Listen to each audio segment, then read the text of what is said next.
জি পাশে দাঁড়াচ্ছিলেন আপনাদের, তো আপনি তো হারলেনের সাথে যুক্ত। জি হারলেন কি উন্নতদের পাশে দাঁড়াচ্ছে? অবশ্যই দাঁড়াচ্ছে, মানে সবাই দাঁড়াচ্ছে। হারলান বেশ ভালোভাবেই মানে অলরেডি আমাদের মাননীয় চেয়ারম্যান স্যার উনি অলরেডি ঘোষণা দিয়ে দিয়েছেন এবং আমরা অলরেডি অনেক কিছু করেছিও। আমরা আসলে কিছু কিছু সময় আসলে হয় কি, মানে ধরেন আমরা যখন একটা কিছু করি, একটা কথা লিখি, অনেক কমেন্টস কিন্তু চলে আসে, আপনি কি করেছেন, মানে দেখানোটাই মনে হয় একটা ব্যাপার হয়ে দাঁড়িয়েছে। হ্যাঁ, তো আমরা অনেক কিছু করেছি অলরেডি, আমরা আরও কিছু করব। আমরা কালকেও হয়তো আমি যাব, আমাদের চেয়ারম্যান স্যার এবং আমাদের ডিরেক্টর শাকিব খান উনিও কিন্তু যথেষ্ট পরিমাণ কাজ করে যাচ্ছেন। এখানে শাকিব ভাইয়ের নির্দেশনা কি আছে? অনেক কিছু আছে, শাকিব ভাই তো অলরেডি অনেক কিছু করছেনও, মানে আছে না ওই যেটা বললাম যে মানুষকে দেখিয়ে অনেক কিছু করলেই যে সেটা হয়ে যাবে। শাকিব ভাই একটা কাজে গিয়েছেন এবং উনি ওইখান থেকে অনেক কিছু দিক নির্দেশনা দিয়েছেন আমাকে, এবং আমাদের মাননীয় চেয়ারম্যান স্যার আমাদের হারলেনে উনিও অনেক কিছু অলরেডি করে ফেলেছেন এবং আমরা একযোগে সেগুলো নিয়ে অলরেডি করেছি এবং কালকেও আমরা মাঠে নামবো সব কিছু নিয়ে। এবং একই সাথে শিল্পী সমিতিরও যেহেতু আমি আছি, সেটা নিয়েও আমরা খুব তোড়জোড়ভাবে আগাবো ইনশাল্লাহ। এবং আমাদের আরমান ভাইকে আপনারা সবাই চিনেন, উনি আমাদের সিনিয়র, উনিও বেশ অনেকগুলো ফাইটার সমিতির উনি কিন্তু একটা বিশেষ ব্যাপার ওনার, তো উনিও কিন্তু ফাইটারদের পক্ষ থেকে আরমান ভাইও কিন্তু অনেক উদ্যোগ নিয়েছেন। যে যার জায়গা থেকে আমরা সবাই উদ্যোগ নিয়ে কিন্তু এগিয়ে যাচ্ছি এই দেশের পরিস্থিতিতে আর কি। আসসালামু আলাইকুম প্রিয় সাংবাদিক ভাই বন্ধু মুরব্বী যারা আছেন সবাইকে। আমাদের আসলে দেশের পরিস্থিতি তো খুবই খারাপ এই মুহূর্তে, বন্যার্ত, মানে পুরা ফেনী কুমিল্লা যারা যে এলাকাগুলো আছে সবই একদম ডুবে গেছে। সো আমাদের দেশের এই ক্রান্তিকালে পুরো বাংলাদেশ একসাথে হয়ে গেছে।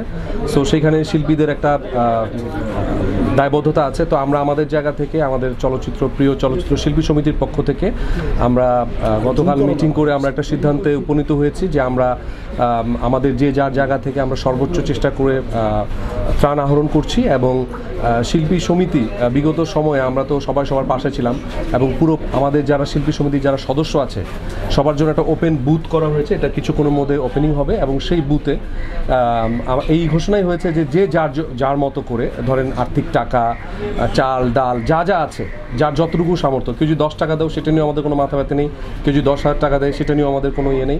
যে যা দেয় এভাবে একসাথে করে যতটা সম্ভব, তারপর যারা বেশি দিবেন আমরা আমাদের যারা সিনিয়র যারা আর্টিস্ট আছেন ওনাদের সাথে অলরেডি যোগাযোগ শুরু করেছি।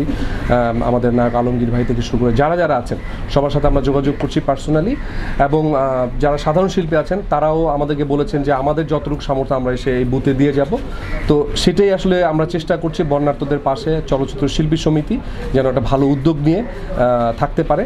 তো সেই চেষ্টারই আসলে আজকে আমাদের এই বুথটা একটু পর ওপেনিং হবে। এছাড়া শিল্পী সমিতির সদস্যরা ছাড়াও মানে আপনারাও যদি মনে করেন যে আপনারাও তো আমাদের চলচ্চিত্রেরই একটা অংশ, আসলে আপনারা সবসময় আমাদের নিউজ কভার করেন, আপনারাও যদি মনে করেন যে এখানে থাকতে চান, আমরা এটা একটা বড় একটা ফান্ড তৈরি করে আমরা ইনশাল্লাহ আমাদের যারা আমাদেরই ভাই, আমাদেরই বোন, আমাদেরই আত্মীয় স্বজন, আমরা তাদের কাছে যেয়ে দাঁড়াবো।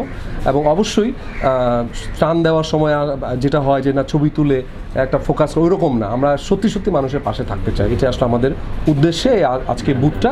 কিছুক্ষণ পরে আমাদের সদস্য যারা আছেন শিল্পী সমিতি তারা আসবেন, আসার পর আমরা একসাথে আপনাদেরকে সাথে নিয়ে ইনশাল্লাহ ওপেনিং করবো। ভাই আমরা জানি যে যেহেতু শিল্পী দেরি হয়ে গেল কিনা আমাদের, মানে না দেরি হবে কোনটা ভাই আবার বলুন? না দেরি না, আসলে আমি আপনার কোশ্চেনের ইয়েতে বলি যে মানে বন্যা যে পরিস্থিতি এগিয়ে যাচ্ছে, একে কিন্তু সবাই আসছেন, বড় কোম্পানি আসছেন। আমরা তো এই উদ্যোগটা তো আসলে আজকে নিইনি, আমরা কয়েকদিন ধরেই প্ল্যান করছি। দেখেন বন্যার যেই পরিস্থিতি এখন হচ্ছে এটা কিন্তু আমার মনে হয় যে অনেক দিন চলবে এবং বন্যা পরবর্তীও কিন্তু একটা ব্যাপার, সেটা আরও বেশি ইম্পর্টেন্ট।